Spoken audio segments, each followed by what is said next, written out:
Welcome back to Monitors Unboxed. Today we're taking a look at a brand new 32-inch 4K IPS gaming monitor from LG that's more affordably priced than their previous offerings at this size. It's the 32GR93U, and unlike a good majority of LG's Ultra Gear gaming lineup, this monitor does not use a panel from LG Display, instead opting for one from BOE that we haven't tested before, so lots of interesting discoveries to be had. The basic specifications are pretty typical for this type of gaming display: 3840 by 2160 resolution, 32-inch panel size, IPS LCD technology, maximum refresh rate of 144Hz, adaptive sync variable refresh support, and fairly typical ratings like 1 millisecond response times and 95% DCI-P3 coverage. It's also been Display HDR 400 certified, however there's no real HDR hardware to be found here, no local dimming at all, so its hardware capabilities should largely be ignored. LG are pricing this new model at $800 US, far below the $1,300 MSRP of the last 32-inch 4K gaming monitor we reviewed from them, the 32GQ950, although that display is often available at or below $1,000. This puts the 32GR93U in the mid-range of current pricing for displays like this, where right now there are quite a few options to choose from. The design LG have gone with is pretty similar to their other recent Ultra Gear products, with the angular V-shaped stand legs and relatively flat design on the back, with a central hexagonal box housing the components. All of the outer surfaces are plastic in a medium grey colour, though of varying textures, and I think the hexagonal pattern on the rear looks pretty good. LG seem to be really leaning into this hexagon theme, because even their RGB LED lighting system, present as two strips on either side of the central component box, is called hexagon lighting in the settings menu. The front is dominated, of course, by the 32-inch LCD panel, which has slimmer bezels on three sides than the 32GQ950. However, the bottom chin is pretty thick on this one, not that that's a deal breaker or anything. We also get a matte finish to the display, which is effective at eliminating reflections and in my opinion is the ideal configuration for a PC monitor like this. While I do like the design overall, I was a little disappointed with the stand's stability. There's a bit of wobble here. The stand does support height, tilt and pivot adjustment, including a great range of height. As for ports, like many LG monitors, I really like the easily accessible port layout on the rear. There's one DisplayPort 1.4 with DSC, two HDMI 2.1 ports and a 2-port USB hub. The HDMI 2.1 ports are 48 gigabits per second, so they provide the best compatibility with a variety of input devices. The OSD is controlled through a directional toggle on the bottom edge of the display. The menu includes LG's typical feature set, such as crosshairs, shadow boosting, and various color controls. I like the ability to disable deep sleep, which is a feature often requested by viewers, and you can also turn off DSC if you want to. Hardware calibration is supported too, which I'll evaluate later. Unfortunately though, no KVM switch. Motion performance is relatively straightforward with the 32GR93U. There are 4 overdrive settings available, one of which is overdrive off that we'll look at first. Here we see native panel performance at 144Hz, in this case 8.43 milliseconds with the expected 0 overshoot. While not especially fast, we do see cumulative deviation around 520, which is great for native speed without overdrive.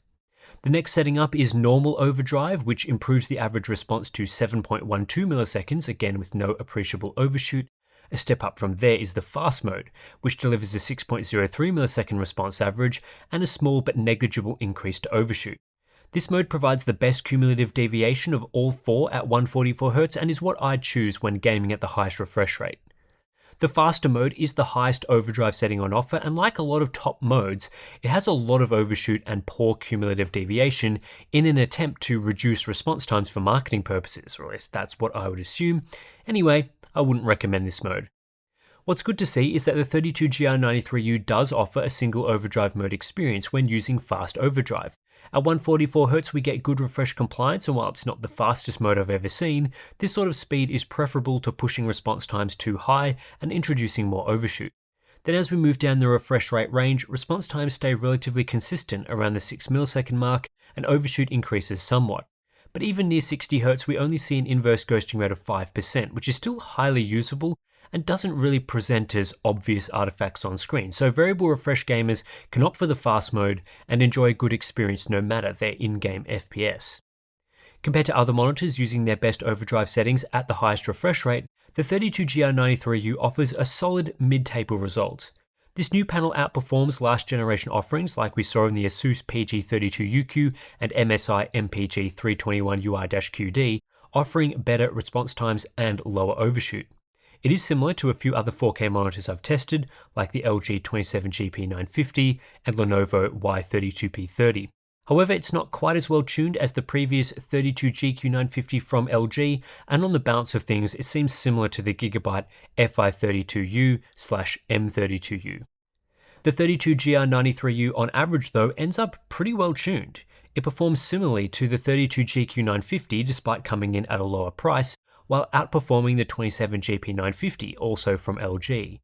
Again, performance is much better than last generation offerings, and it's better tuned than the Gigabyte Fi32U, which does have faster response times, but much higher average inverse ghosting.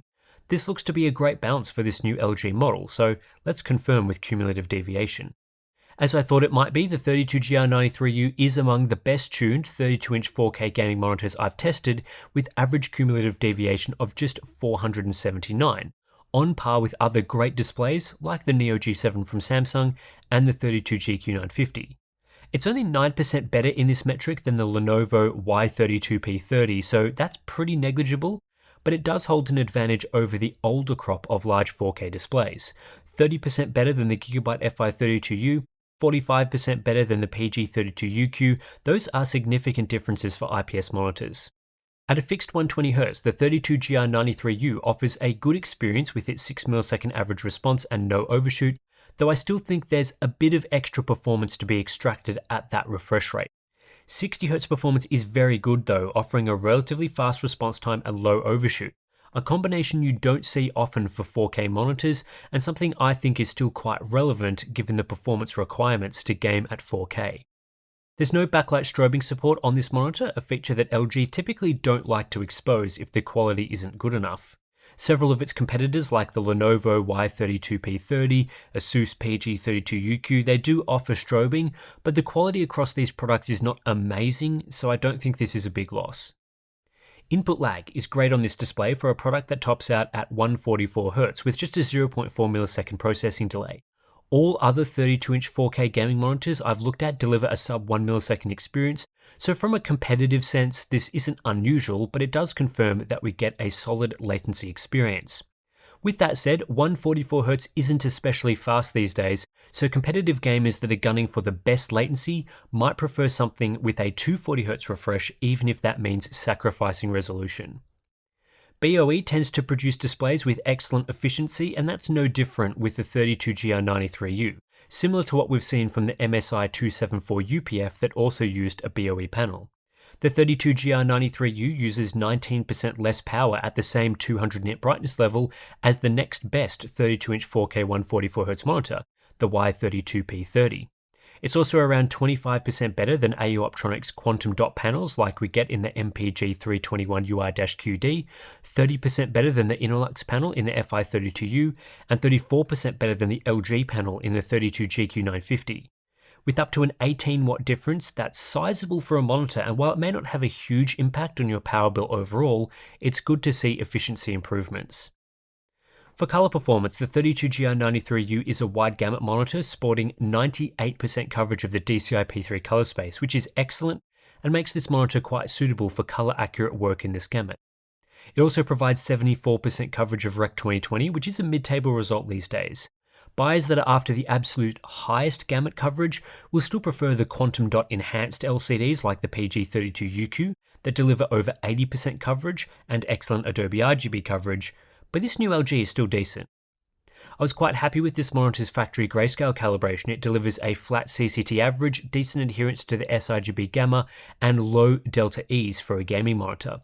However, like most wide gamut displays, it doesn't ship with an sRGB clamp enabled by default, so regular SDR content will be oversaturated to some degree. When we compare these results to other monitors, the 32GR93U does perform favorably for grayscale content, though not quite as good as the 32GQ950 previously.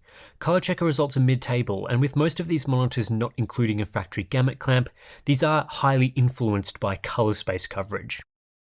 The included sRGB mode was pleasantly surprising both in terms of accuracy and features.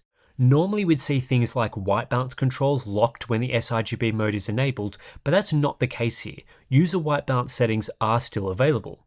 However, overdrive settings are disabled, which is a bit bizarre, although thankfully the mode you're locked to is the fast mode, which is the best mode to use. Accuracy in the sRGB mode is great, and while it does perform slightly differently to the default mode, this actually improves performance and delta E's. The biggest change is obviously for saturation, which is now fixed for SDR content and provides an excellent experience with a low delta E average. Compared to other monitors, this is excellent performance. The sRGB mode is the best in grayscale of all the 32-inch 4K gaming displays I've tested, and it also performs very well in color checker. If you would like a monitor that is decent out of the box and has a good sRGB mode, this is very much a strong contender. LG do support hardware calibration, and I ran it through LG's provided software using my i1 Display Pro colorimeter to see what results are achievable using an affordable consumer-grade calibration tool. I wasn't able to improve performance substantially compared to the included modes, which I guess isn't a huge surprise as the built-in modes are pretty good as is. This isn't a knock on hardware calibration, it's still a handy feature to have, but for most users I probably wouldn't bother and would just use the included settings. However, you can improve performance when you have access to a pro-grade tool and software utilities like CalMan. Results here are excellent for both sRGB and P3, so for those that must have the best experience for color critical work, I think that's quite achievable on this monitor, and having a good baseline level of performance in hardware certainly helps in that regard. Maximum brightness on offer is solid at 432 nits, which judging by this chart seems to be what LG aim for with their 4K monitors. This is a great level of brightness for typical indoor usage. Minimum brightness wasn't amazing though, at just 76 nits, typically we like to see below 50 nits. Native panel contrast is as expected for an IPS LCD, coming in at 1148:1 after calibration. That's a similar result to several other 32-inch 4K gaming monitors, though notably better than the Gigabyte Fi32U, which only had 907:1 contrast. In general, IPS LCDs are not good in terms of contrast though, getting destroyed by VA panels or OLEDs. If black levels are something you desire, then an IPS LCD won't be the best choice, although compared to other IPS LCDs, this level of contrast is fine. Viewing angles are good and won't limit your gaming experience. Even on a largish panel like this, the edges look just like the center when viewing from dead on, which you don't get from, say, a flat VA display. Uniformity is average, not much to say here really, and there is a risk of IPS glow with monitors like this, so your mileage may vary on that one. Final section of this review is the Hub Essentials checklist. LG does well in the first two sections, accurately advertising things like HDMI 2.1 and various color performance specs. Even the color space measurements are a little conservative, and I would have been fine with LG advertising factory calibration because accuracy here is pretty good. Motion performance sees the usual penalties, as LG advertise a 1 millisecond response time without that being realistically achievable on average. The fastest responses are in the 1 millisecond range when tested using legacy methods, but I think the 1 millisecond claim is a bit misleading. LG also bizarrely limit overdrive options in the sRGB mode, not that this has a huge impact on the experience. LG also received penalties for advertising HDR despite this monitor not including any real HDR hardware. Having no local dimming support basically makes it impossible for this type of LCD to deliver the contrast required for true HDR visuals. With that said, it sails through the issues and defects section with no problems. I've come away from testing the LG 32GR93U reasonably impressed with what it offers from a performance standpoint. There's nothing here that is especially groundbreaking, but it just performs well across a number of categories, and it's clear that LG have put in time and effort to optimize this display. That's what you'd want to see from a high-end 4K 144Hz gaming monitor. Using a new BOE panel, the 32GR93U delivers respectable response times, and LG have tuned it well to offer a single overdrive mode experience. It's not the fastest monitor going around at 144Hz, but on average across the refresh rate range, it's quick for an IPS LCD and very well tuned, so it won't produce any ugly inverse ghosting artifacts. On the balance of things, this is one of the best displays I've seen in its class for motion. LG complements this with great factory tuning, including an excellent sRGB mode, good default performance, hardware calibration support, and strong color space coverage. Given the popularity of 4K monitors for mixed-use gaming and productivity workloads, LG have really nailed the versatility we like to see from this type of product. Whether you're gaming or working, the experience provided here is great.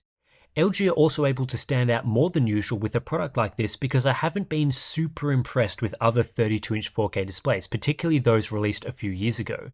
Early models were plagued with slow or unoptimized response times, and while models like the MPG 321UI-QD do still offer great color space coverage today, they're harder to recommend for people wanting to game on a nice big 4K monitor. Where the 32GR93U isn't as impressive is that it's an $800 monitor that offers no real HDR hardware, which is a bit disappointing given excellent true HDR monitors start around $1,000 or even less these days. It can be difficult to find a 32-inch 4K IPS monitor with true HDR for $800, usually they are more expensive, but in 2023 I think even some form of HDR like maybe a 500 zone backlight would be nice. With that said, the previous LG 32GQ950 is even more expensive, and despite being rated as Display HDR 1000 is actually only edge-lit dimmable, so at least we aren't paying more money for below standard HDR. At the end of the day, the 32GR93U sits in a good position among its competitors. At $800, it's around 20% more expensive than the popular Gigabyte M32U, but based on what I've seen from the near identical Gigabyte Fi32U, the LG is a better product with superior response times and better color quality. Whether that's worth an extra $150 is going to be up to your use case. Certainly I could see reasons for going either way. It's not like the LG is screaming good value and a must-buy monitor.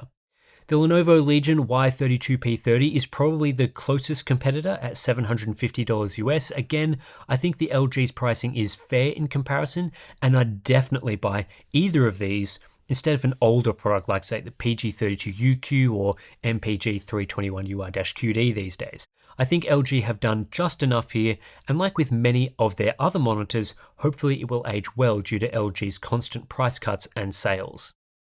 Anyway, that's it for this review. If you're interested in this monitor or any of the other ones that we've been talking about throughout this review, please check the links in the description below where you can get the latest pricing and do all sorts of that stuff. Also, if you want to support the channel directly, we have our Patreon and Floatplane accounts. Links are in the description below as well. If you sign up there and support us directly, you'll be helping our independent testing out. Some of these monitors we do buy for our testing. And also you'll just get some cool bonuses as well, like ICC profiles, we've got our Discord community, monthly live stream, I think that's coming up soon. So yeah, well worth subscribing. So anyway, thanks for watching. I'll catch you in the next one.